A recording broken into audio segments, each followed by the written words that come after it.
Assalamualaikum warahmatullahi wabarakatuh. Perkenalkan, nama saya Fanny Salsabila Putri dengan NIM 123450022 dari KOP 4. Di sini saya bersama teman-teman saya akan menjelaskan tentang siklus hidup perancangan basis data untuk SIAKAT ITERA. Siklus hidup perancangan basis data untuk sistem informasi akademik atau SIAKAT di ITERA. Sistem informasi akademik atau SIAKAT merupakan platform digital yang digunakan oleh mahasiswa, dosen, atau administrasi kampus untuk mengelola informasi akademik seperti KRS, nilai, jadwal kuliah, dan lain sebagainya. Dalam sebuah sistem informasi SIAKAT, basis data memegang peranan penting untuk menyimpan, mengelola, dan mengambil data secara efisien. Oleh karena itu, perencanaan basis data harus dilakukan dengan baik melalui suatu siklus, yaitu disebut dengan Database Life Cycle atau DBLC. Perkenalkan, nama saya Muhammad Fadil Alfezi dengan NIM 123450115. Saya akan menjelaskan tentang siklus hidup perancangan basis data.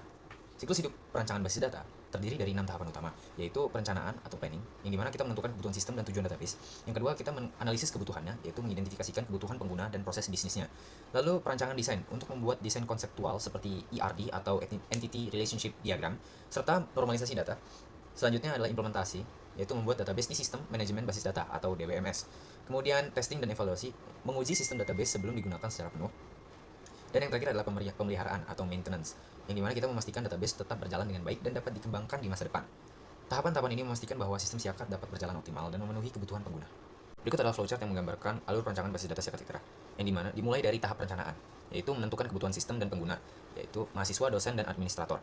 Dilanjutkan dengan analisis kebutuhan, yaitu mengidentifikasikan data yang dibutuhkan, seperti data mahasiswa, mata kuliah, KRS, data kelas, data ruangan, dan data dosen, dan lain-lainnya. Setelah diidentifikasikan kebutuhannya, desain database dibuat.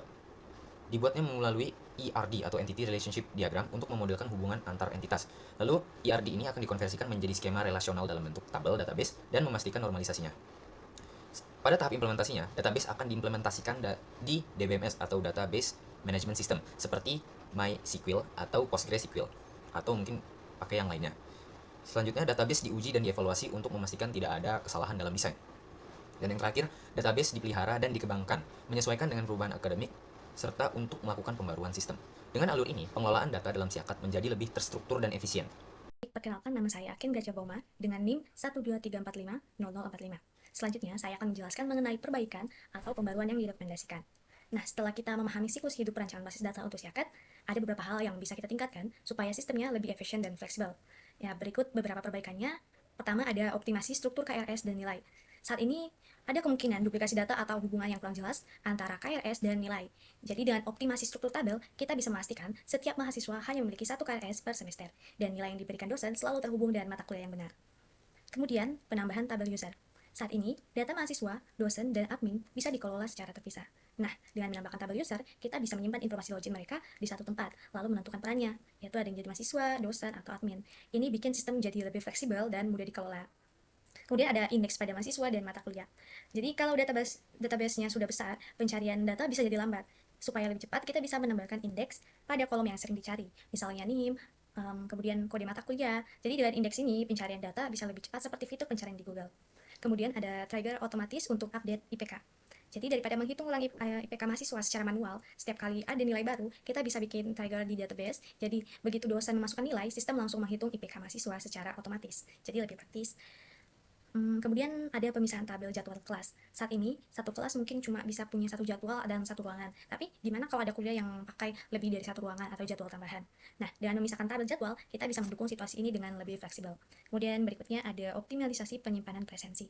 Daripada menyimpan presensi dalam bentuk data teks yang besar, kita bisa buat tabel referensi untuk status kehadiran. Nada hadir, alfa, sakit, dan izin. Jadi sistem lebih rapi dan penyimpanan juga lebih hemat. Kemudian implementasi log aktivitas. Kadang ada data penting yang berubah, misalnya nilai mahasiswa atau mata kuliah yang diedit.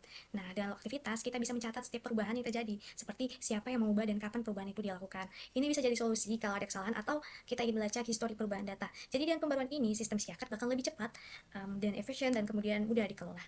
Perkenalkan, nama saya Muhammad Zikra dengan NIM 123450124. Jadi kesimpulan yang dapat kita ambil dari pembahasan ini adalah SIAKAT ITERA membutuhkan perancangan basis data yang baik agar dapat berfungsi optimal.